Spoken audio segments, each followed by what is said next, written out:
今天我们来吃腐竹，腐竹掰小段后的用清水浸泡一下。砍好的排骨加入10克淀粉，一点点清水抓洗一下，然后用手抓捏，抓捏到排骨整体变成粉红色，我们就用清水多冲洗2遍，洗去血水。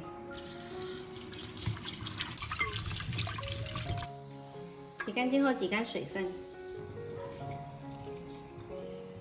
接着来腌一下排骨，加入蒜片、黄豆酱、少许白糖提鲜，一点点胡椒粉增香，2勺生抽，一点点淀粉，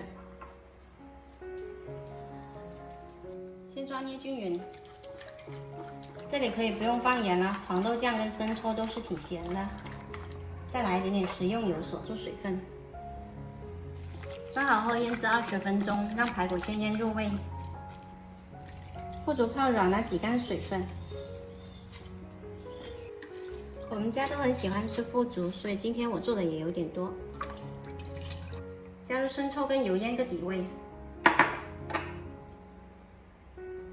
搅拌均匀铺平。排骨腌好了再拌一下，然后放到腐竹上面。 今天我这个排骨呢，希望蒸出来是比较绵烂的，我要蒸20分钟。如果你们喜欢吃嫩滑的，就蒸10分钟就可以了。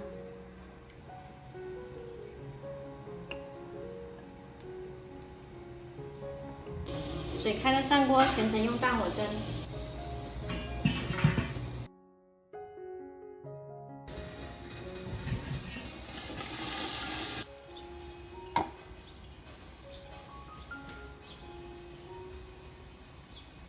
撒上一点葱花就可以开吃啦。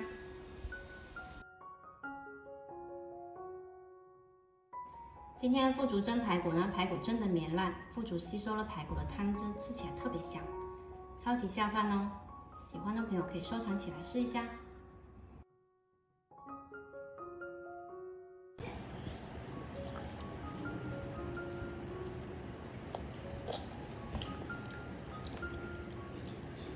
阿哥唔食佢就唔食，阿哥食佢就愛。